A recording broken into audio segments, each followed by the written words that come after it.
비가 굉장히 많이 오네요. 예. 뉴욕에 살고 있는 제 딸이 1981년생입니다. 그러니까 지금 37살입니다. 2년 전에 첫 아들을 낳았어요. 그러니까 35살에 첫 아기를 낳았으니까 굉장히 늦은 편이죠. 그렇죠? 그래서 그런지 임신할 때부터 상태가 이렇게 썩 좋지 않았습니다. 하열도 있었고요. 그 의사가 유산의 가능성이 있으니까 각별히 조심하라고 해서 참 걱정을 했는데 위기를 잘 넘기고 산딸이 다 돼서 됐는데 이 녀석이 한 2주를 못 참고 먼저 뛰어나왔습니다. 그런데 아주 난산이었어요. 하루 종일 진통을 했습니다. 그러니까 뒤늦게 온 산모들은 다 아기 낳고 다 나갔는데 제 딸만 그냥 병원에 남아서 계속 진통을 하는 거예요. 그래서 의사가 말하기를 아무래도 제왕절개를 해야 될 것 같다. 그랬는데 마지막 순간에 다행스럽게 자연 분만에 성공을 했습니다. 그러니까 난산이었던 만큼 회복하는 과정도 굉장히 힘들었어요. 출산하고 나서 얼마 후에 저와 제 처가 뉴욕을 이제 가서 좀 돌봐줬는데 참 딱해서 못 보겠더라고요. 근데 그렇게 고생을 해서 아기를 낳아서 그런지 그 아기한테 굉장히 지극정성으로 자랍니다.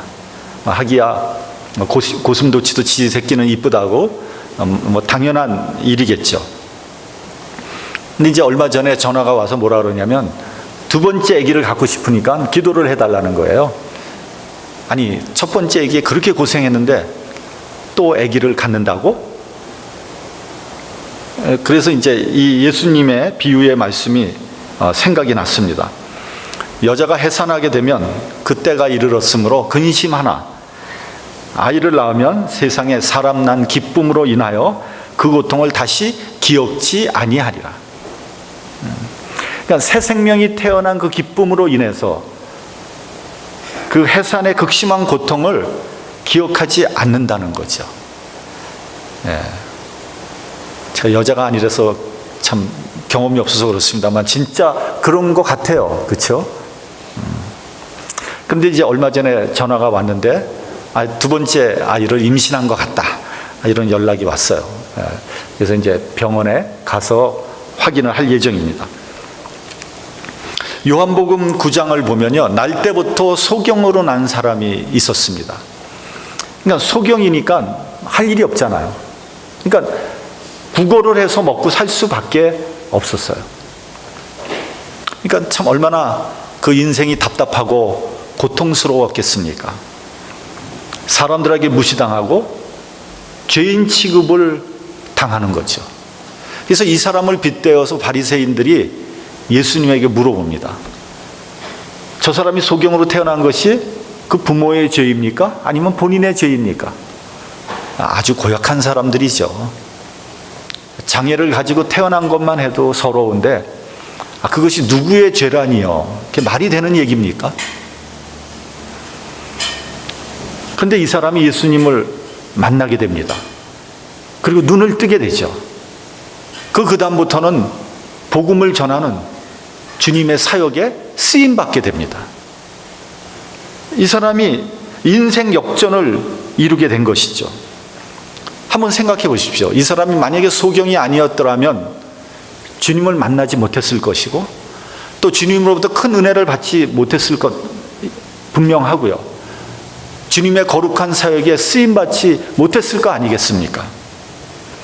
그 사실을 생각하면 수십 년 동안 소경으로 살았던 그 고통의 세월이 눈 녹듯이 사라지고 기쁨과 보람이 넘치는 삶을 살게 되는 거란 말이죠. 그러니까 여러분, 고통스럽고 불행한 삶이 예수를 만나서 기쁨과 소망의 삶으로 변하게 된다는 겁니다. 여러분, 우리가 예수를 믿는 게 왜 믿습니까? 우리의 삶 가운데 고통이 있거든요. 아픔이 있고 상처가 있는데 이러한 것들이 예수를 만나서 그것이 변해서 기쁨이 되고 소망이 되는 거 아니겠습니까? 빅터 프랭클 박사라는 분이 쓴 책 Man's Search for Meaning이라는 유명한 책이 있습니다. 이게 한국어로 의미를 찾는 인간의 탐색이라고 번역이 됐어요. 근데 이 사람이 경험했던 나치하의 유대인 포로수 용소에서 있었던 일들을 조사해가지고 그 관찰해서 기록한 책입니다. 우리가 알다시피 600만에 달하는 유대인들이 포로수 용소에서 병들어 죽고 굶어 죽고 또 가스실에 들어가서 비참하게 죽어갔잖아요. 나치 독일의 그 잔악함과 죄악상을 고발하면서 이 사람은 이렇게 결론을 내고 있습니다. 마음으로 포기한 사람은 몸도 쇠약해졌고 결국은 죽어갔다. 그러나 끝까지 소망을 포기하지 않은 사람은 수용소에서 살아남았다. 똑같은 환경입니다. 정말 극심하게 어려운 환경 속에서 살아남고 살아남지 못한 것의 차이는 어디에 있었냐? 소망에 있었다는 거죠. 여러분, 사람이 살아가는 방식은 세 가지가 있습니다. 첫째는 과거 지향적인 삶이 있죠. 이런 사람은 항상 생각하는 게 과거입니다. 과거를 회상하면서 살아갑니다. 내가 그래도 옛날에는 이런 사람이었는데, 우리 집안이 그래도 과거에는 이렇게 굉장한 집안이었는데, 내가 옛날에는 공부를 곧잘 했었는데, 내가 인류대학 나왔는데. 여러분, 그거 아무 소용없습니다. 그거 아무 소용없는 거예요. 제가 이렇게 사람들 만나보면요, 이렇게 보면 과거에 부자 아닌 사람 없더라고요. 다 부자였어. 과거에 공부 못한 사람 내가 거의 못 만나봤어요.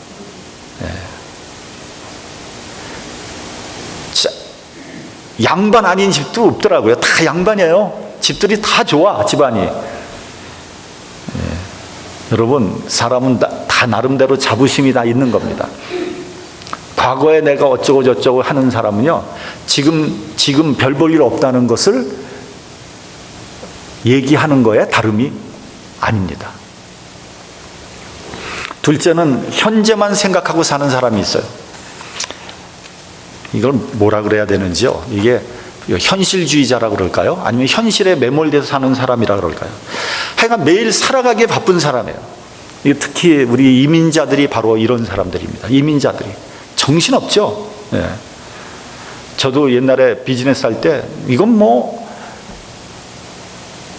지금 내가 뭐 하면서 살아가는지 모르겠더라고요. 아침 일찍 일어나가지고 챙겨서 준비하고 그래서 가게 나가서 가게에서 열심히 일하고 밤늦게 들어오면 밥 먹고 잠자기에 바쁜 거예요. 집은 그냥 그냥 아파트 하숙집에 하숙집.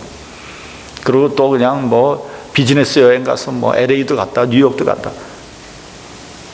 그러니까 그날 일을 처리하기에도 너무 벅찬 거예요. 그런 사람한테 무슨 미래가 있겠습니까? 무슨 미래가 있어요? 그냥 사는 거지. 무슨 의미가 있는 거냐요. 여러분, 현재라는 시간은 사실 없는 겁니다. 현재라는 시간은. 현재는 곧 과거가 되는 거거든요. 현재가 어디 있어요? 그러니까 이 사람도 과거 속에서 살아가는 사람이에요. 그러니까 한참 지나고 생각하면 허무한 거죠. 허무한 거. 내가 그렇게 열심히 일했는데 난 도대체 뭘 했나?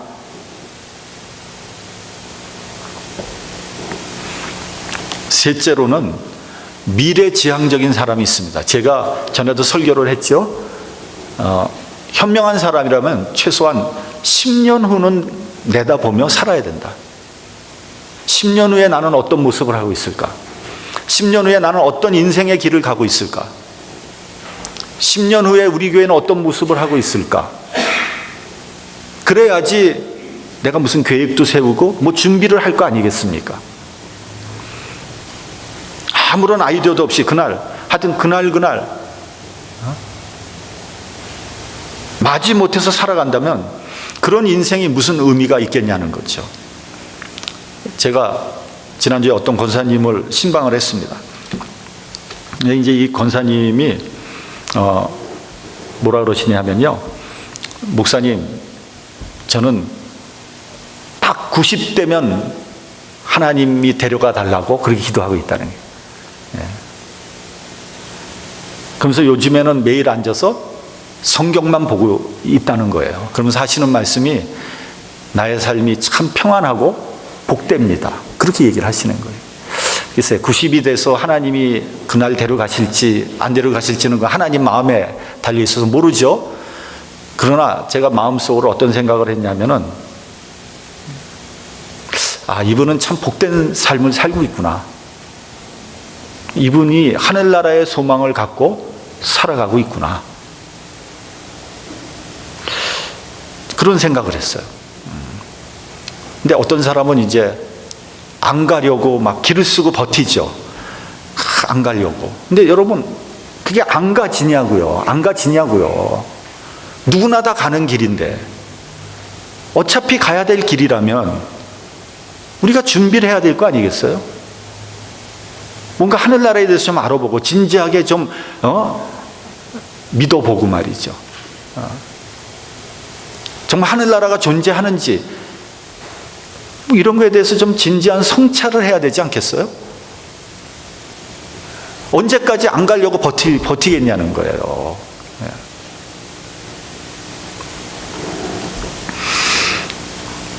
기왕에 갈 것 같으면 기쁨과 기대를 가지고 가야 하지 않겠습니까? 우리의 마지막 소망은 하늘나라예요.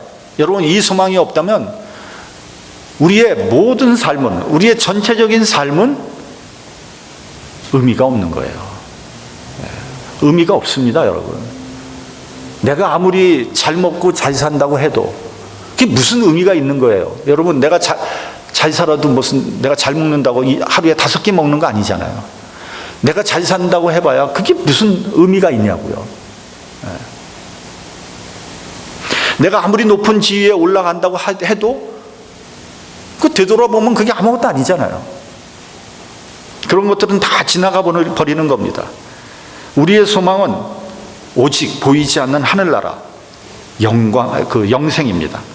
여러분, 그러니까 문제는 뭐냐면요, 소망이 문제예요. 소망의 문제예요. 그런데 이거 굉장히 중요합니다, 여러분. 소망은 역설적이에요. 이게 무슨 말이냐면요, 소망은 돈이 많기 때문에 소망이 생기는 게 아니에요. 모든 일이 형통하기 때문에 내가 소망을 갖게 되는 게 아니라는 거예요. 그러니까 여러분, 편안하고 부유한 삶을 산다고 해서 소망을 갖게 되는 게 아니라는 거예요. 오히려 반대예요. 모진 역경 가운데 있을 때, 남보다 더 어려운 상황 가운데 고난을 겪고 있을 때 그 현실을 딛고 일어서서 더 강한 소망을 갖게 되는 것을 보게 되는 거예요. 그래서 사도 바울은요, 로마서 5장 3절에서 4절에 걸쳐서 이렇게 말씀하고 있습니다. 우리가 환난 중에도 즐거워하나니 이는 환난이 인내를, 인내는 연단을, 연단은 소망을 이루는 줄 압니다. 그러니까 이 말을 바꿔 얘기하면요, 환난이 없으면 소망이 없고요, 소망이 없으면 기쁨도 없다는 거예요. 여러분, 통계에 의하면요, 부자들이, 배부른 사람이 자살을 더 많이 하는 거 알고 계십니까? 부유한 환경에서 자란 사람이요, 쉽게 좌절하고 포기합니다. 그렇기 때문에 소망이 역설적이라는 것을 잊지 마시기 바랍니다. 환난 속에서 강한 소망을 갖게 되고요, 역경 속에서 소망이 순수해지는 거예요. 그러니까 여러분, 믿을 가치가 없는 것에 기대를 걸지 마십시오. 헛된 세상 것에 소망 두지 마십시오. 소망은 오직 주님으로부터 나오는 것입니다. 행복도 주님으로부터 나오는 겁니다. 여러분, 행복이 돈 많고 무슨 뭐 일이 잘 되고 무슨 뭐 부자 되고 뭐 높이 이래서 행복한 게 아니거든요. 내가 주님 안에 있을 때 행복을 느끼는 거거든요. 우리 자녀들이 주님을 잘 믿고 정말 성실하게 살아갈 때 행복한 거 아닙니까? 주님을 잘 믿을 때 우리 가정이 하나가 되는 거 아니겠습니까? 그게 행복이지 뭐가 행복이겠어요? 여러분, 기독교는 소망의 종교입니다. 만약에 소망이 없었더라면 기독교는 애저녁에 사라져 버렸을 거예요. 왜냐하면 기독교는 수많은 순교자를 배출했기 때문입니다. 천주교의 통계를 한번 봤더니요, 천주교에서 순교자가 한 1만 명 정도로 보고 있더라고요. 우리 기독교 개신교에서 순교자를 한 3만 명 정도 보고 있습니다. 여러분, 이 숫자는요, 놀랍게도 초대교회, 로마 시대 때 초대교회의 400년 동안의 순교자 수를 상회하는 거예요. 여러분, 놀랍지 않습니까? 그러니까 여러분, 우리나라에 기독교가 들어온 지 얼마 되지 않지만 우리 조상들이 가졌던 그 믿음은 정말 엄청난 거인 거죠. 그러니까 우리나라가 기독교가 뭐 세계에서 가장 부흥했다는 거 아닙니까? 이게 괜히 생긴 게 아니에요. 이게 다 이유가 있는 겁니다.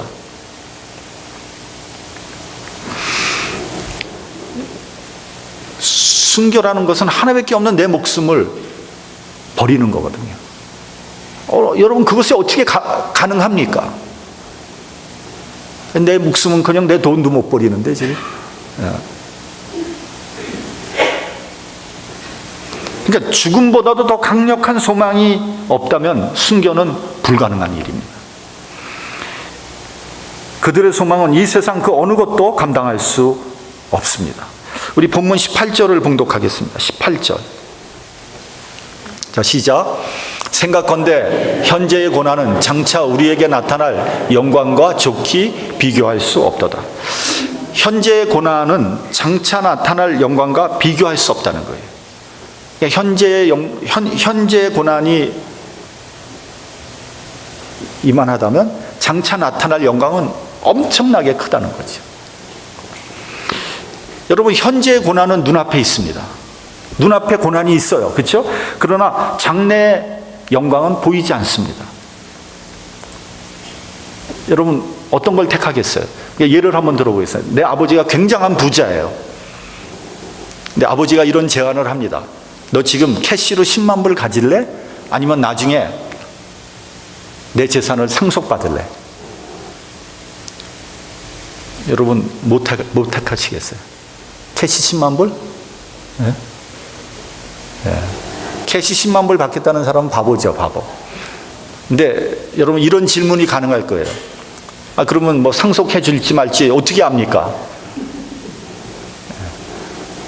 좋은 질문이에요, 아주. 그러면 내 아버지 아니죠. 가짜지, 가짜. 하나님을 아버지라고 고백하는 사람은요, 하나님 약속을 믿어야 됩니다. 그것이 믿음이고 소망입니다. 소망은 하나님의 약속을 근거로 한 것입니다. 그러므로 그 약속이 믿어지지 않는 사람은요, 하나님과의 관계를 다시 한번 재점검해야 돼요. 정말 하나님이 내 아버지 맞나?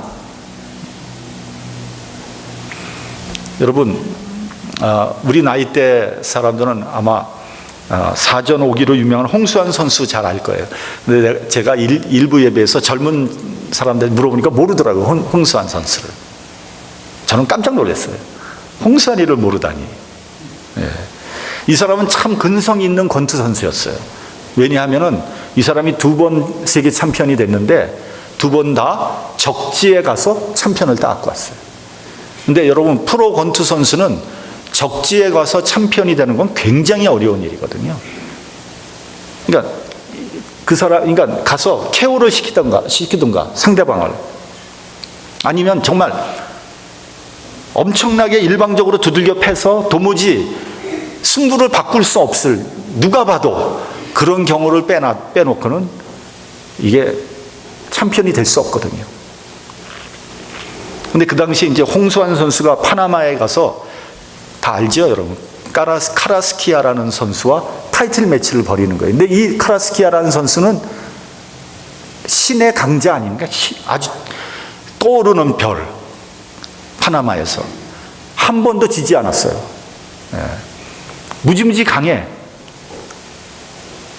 이제 이 선수와 타이틀 매치 할 때 대부분의 사람들이 홍수환이 이길이라고 별로 생각하지 않았어요. 그렇죠? 왜요? 아까 말했잖아요. 적진이잖아요. 적진. 거기다가 이 선수는 떠오르는 신에 한 번도 안 졌어. 그리고 이긴 것도 대부분 KO로 이겼어. 그리고 여러분, 중남미 권투 선수들 얼마나 권투 잘합니까? 정말. 우리나라 사람들 중남미 선수가 붙으면 판판이 졌거든요. 기대를 안 했어요. 이게 아닌 게 아니라 뭐 그때 2회인가 4회인가 뭐 하여튼 초반이에요. 그렇죠? 그때 4번을 다운당, 한 라운드에서 4번 다운당했잖아요. 이 사람들이 안타까워하면서 뭐 거의 포기했어요. 외국까지 나가서 뭐 돈은 벌어갖고 오는데 저렇게 두들겨 맞고 결국 돌아오는구나. 그러면 그렇지. 그렇게 생각했는데 웬걸요. 5번째 일어나서 상대방을 몰아붙이면서 펀치를 그냥 내뻗는데 사람들이 TV 앞에 이렇게 있다 갑자기 그냥 그 한순간에 그냥 일어났어요. 나도 모르게 일어나가지고 소리를 지르기 시작했어요. 저도 그때 그냥 막 흥분해가지고 소리 질렀잖아요. 그때 카라스키아가 막 코너로 몰리면서 비틀거면서 무너지는데 그때 대한민국이 뒤집어졌잖아요. 정말 그때 정말 뒤집어졌습니다. 그때 한국이란 나라는 정말 가난하고 힘든 상황에 있었거든요. 근데 이 게임이 한국에 있는 모든 국민들한테 이게 막혀있던 채증을 확 풀어주는 그러한 사건이었죠.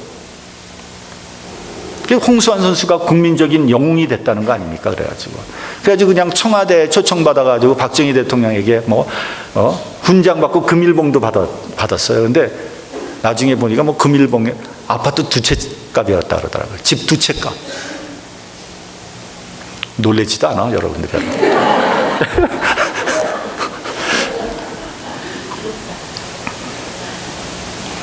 근데 여러분, 우리가 잊지 말아야 될 게 하나 있습니다.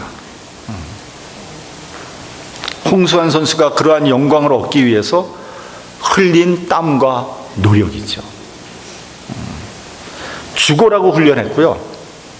땀을 흘렸을 것입니다. 그렇다고 챔피언이 된다는 보장이 없어요. 그러나 그 목표를 바라보며 자기 자신을 갈고 닦은 거죠.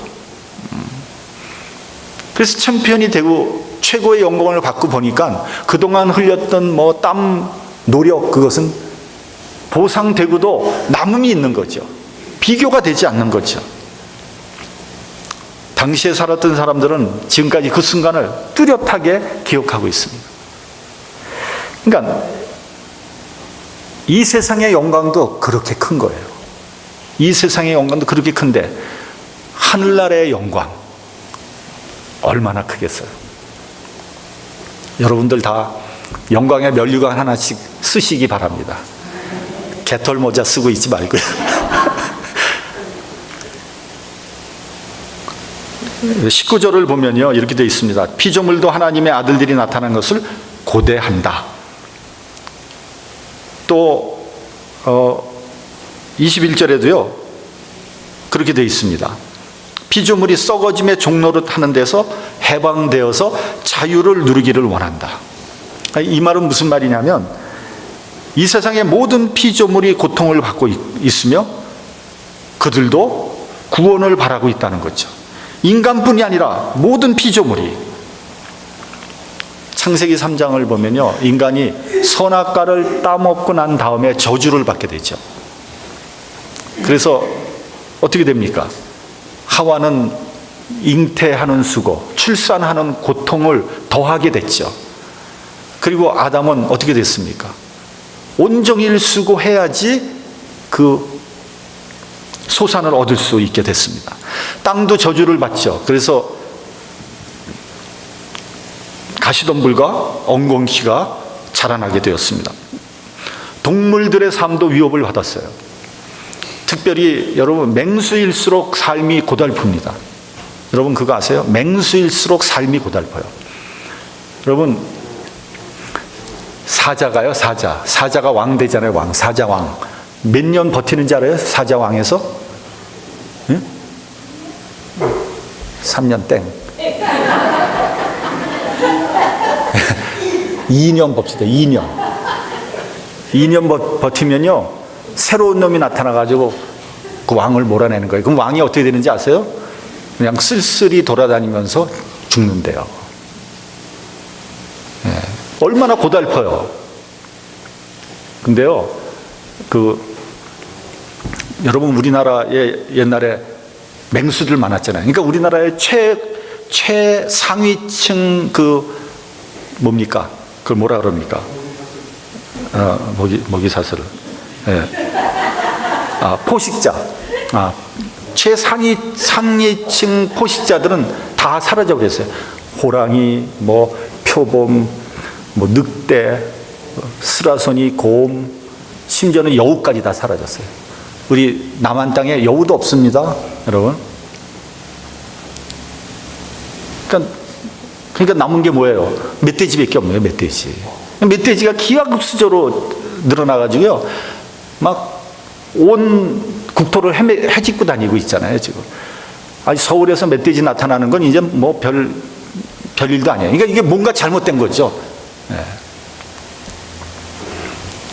날씨의 이상 기온 현상도 일상화됐습니다. 극심한 추위, 혹독한 더위, 홍수, 가뭄, 우박, 오존층 파괴. 그러니까 지금 지구의 환경을 보호해야 된다고 환경단체에서 그렇게 지금 강조하고 있잖아요. 어떤 사람은요, 이제는 지구가 멸망할 거니까 우주에 나가서 살아야 된다, 이렇게 얘기하는 사람도 있어요. 그 대표적인 사람이 누군지 아세요? 스페이스 X라는 회사를 만든 일론 머스크. 이 친구가 화성으로 여행하는 패키지를 내놨습니다. 얼마인지 아세요? 한번 가보시죠. 20만 달러 1인당. 생각보다 싸지 않아요? 화성 가는데 돌아오는 것은 개런티 못합니다. 그냥 가기만 하는 거예요. 가실 분 있어요, 혹시? 20만 달러. 2024년부터 화성에 간다 그러더라고요. 100만 명을 목표로 거기에 큰 인간의 단지를 만들겠다고 선언했습니다. 그러면서 뭐라 그랬는지 아세요? 인간이 화성으로 이주해서 살아남을 것인가, 아니면 지구에 남아서 죽을 것인가 결정해야 될 때가 왔다. 반위협성 발언을 하고 있습니다, 지금. 그러나 여러분, 우주로 탈출하고 화성으로 갈 것이 아니라요, 주님의 나라가 이루어지면 뭐라 그랬습니까? 이리가 어린 양과 함께 거하며 표범이 어린 염소와 함께 누우며 사자가 소처럼 풀을 먹을 것이며 젖먹는 아이가 독사의 군형에서 장난할 것이다. 이사야 선지자가 예언을 하신 말씀이에요. 일론 머스크의 위협에 눌리지 말고요, 이사야 선지자의 예언에 관심을 가지시기 바랍니다. 우리 본문 23절을 봉독하겠습니다. 본문 23절. 자, 시작. 이뿐 아니라 또한 우리 곧 성령의 처음 익은 열매를 받은 우리까지도 속으로 탄식하여 양자 될 것 곧 우리 몸의 구속을 기다리느니라. 처음 익은 열매라는 말씀이 나오죠. 이 첫 열매는 바로 예수 그리스도의 부활을 의미하는 겁니다. 다시 말하면 예수의 부활의 믿음을 가지고 사는 그리스도인들도 속으로 탄식하며 양자 될 것 곧 우리 몸의 구속을 기다린다는 거죠. 이 말씀이 좀 어려워요, 해석하기가. 본문에 두 가지의 단어가 나옵니다. 양자되는 것과 몸의 구속입니다. 첫째는 양자되는 것입니다. 로마서 8장 15절에 보면 우리가 양자의 영을 받았으므로 아바 아버지라 부르짖느니라, 이렇게 되어 있습니다. 예수 믿고 구원받은 사람들은 하나님을 아버지라고 부른다는 거죠. 여러분 하나님이 여러분 아버지 맞습니까? 아니, 맞아요? 여기는 한 몇 사람만 아멘 하고 말았어요. 하나님이 여러분의 아버지 맞습니까? 왜 하나님이 여러분의 아버지입니까? 남들이 아버지라고 부르니까 그냥 안 부르면 왕따 당할 것 같으니까 아버지라고 하는 겁니까? 무슨 근거로 아버지라고 합니까? 알지도 못하고 보지도 못하고 듣지도 못한 분을 내가 아버지라고 부를 수 있는 겁니까? 저는 처음에 교회 나왔을 때 저 하나님 믿고 싶었어요. 근데 교회 오니까 사람들이 하나님 아버지라고 부르는 거예요. 그게 너무 이상하더라고요. 왜 하나님이 아버지냐는 거죠. 아니, 하나님은 하나님이지 하나님이 왜 내 아버지냐고요. 그래서 제가 처음에 왔을 때 하나님 아버지라고 저 안 했습니다. 하나님, 기도할 때도 하나님 이렇게 기도했죠. 예. 그런데 예수님 믿고 성령을 받고 나니까 성령께서 알려주신 거예요. 하나님은 나의 영적인 아버지고 나는 그분의 자녀다. 그것이 확 믿어지는 거예요. 그래서 그 후에 기도할 때 하나님 아버지란 말이 자연스럽게 나오더라고요. 그리고 더 중요한 건 뭔지 아세요? 하나님 아버지 할 때 그 내 마음이 너무 평안하고 포근한 거예요. 너무 감사한 거예요. 양자영을 받아서 아들이 된 것입니다. 근데 여러분, 우리는 양자라는 말에 거부감이 있죠. 왜냐하면 우리 한국 사람들은 그 핏줄에 대한 편견이 있기 때문입니다. 그러나 성경에서 양자라는 말은 진짜 부모 자식이 되었다는 것을 의미하는 겁니다. 하나님께서 나를 영적으로 낳은 거예요. 그래서 서양 사람들은 양자라 그러면 자기 자녀하고 똑같이 생각을 하는 거예요. 여러분, 로마 시대 때는요, 양자로 입적을 해서 로마의 황제가 된 사람들이 여럿이 있습니다. 아니, 양자로 들어와서 황제가 됐다니까요. 네. 양자가 되었다는 것은 하나님의 자녀가 되었다는 것을 뜻하는 것입니다. 둘째로 몸의 구속이라는 말씀이 나옵니다. 말 그대로 우리가 영혼만 구원받은 것이 아니라 우리의 육신도 구원을 받아야 된다는 거죠. 이 말씀은요, 내가 양자영을 받아서 구원에 이르게 되면 우리의 육신도 그에 걸맞게 변화돼야 된다는 거죠. 그런데 실제로는 우리가 구원을 받았다고 해도 아직도 육신을 다스리지 못하는 경우들이 많이 있지 않습니까? 그래서 우리가 실수도 하고 잘못도 하고 심지어는 죄도 저지르는 거 아닙니까? 그래서 교회가 비난을 받고 교인들이 손가락질을 받는 거예요. 아직도 세상적인 욕심, 육신적인 욕구가 그대로 남아있기 때문입니다. 그렇다고 해서 구원을 받지 못했다는 것이 아닙니다. 아직 성숙하지 못했고 여전히 어린 나이와 같은 유치한 믿음을 가지고 있는 거예요. 진노의 자녀에서 하나님의 거룩한 자녀가 되었지만 세상적인 가치관, 세계관, 인생관이 변하지 않은 거예요. 그 체질, 습관을 그대로 남아있고 이것을 고치는데 많은 시간과 훈련이 필요한 거죠. 그래서 훈련을 받고 성숙하기 위해서 필요한 것이 뭐냐 하면 고난과 시련인 거예요. 고난과 시련은 견디기 어렵지만 우리에게 반드시 필요한 것입니다. 욥기 23장을 보면요, 욥은 이렇게 고백하고 있습니다. 나의 가는 길을 오직 그가 아시나니 그가 나를 단련하신 후에 정금과 같이 내가 나오리라. 그러니까 내가 정금과 같이 되기 위해서는 뭐가 필요해요? 단련이 필요하다는 거죠. 여러분, 사도 바울에게는 고질병이 있었습니다. 그 병 때문에 사도 바울은 너무 괴로웠고 또 덕이 되지 않았어요. 자기 병은, 남의 병은 고치는데 자기 병은 못 고치나? 그런 비난을 받았어요. 그래서 이 병을 사도 바울은 육체의 가시다, 사단의 가시다 이렇게 불렀습니다. 그래서 이것 때문에 하나님 앞에 엎드려서 간절히 3번을 기도를 합니다. 그때 하나님께서 뭐라 그러십니까? 그때 하나님께서 뭐라 그랬어요? 내 은혜가 네게 족하다. 그런 응답을 받고 난 다음에 사도 바울은 이것이, 이 병이 나에게 있어야 하는 시련이구나 하고 받아들입니다. 본문 24절을 보면요, 우리가 소망으로 구원을 얻었다고 했습니다. 우리에게 소망이 있습니다. 이 세상에서 고난을 견디고 극복하면 우리에게 영광의 면류관이 준비되어 있다는 거죠. 디모데후서 4장 7절에서 8절을 보면요, 선한 싸움을 싸우고 달려갈 길을 마치고 믿음을 지켰으니 나를 위해서 의의 면류관이 예비되어 있다고 했습니다. 여러분, 썩어질 육체에 소망을 두지 마십시오. 세상에 허망한 것들에 기대를 걸지 마십시오. 소망을 가지고 인내하면서 승리하는, 그래서 영광의 면류관을 바라보는 저와 여러분이 되시기를 주님의 이름으로 축원합니다.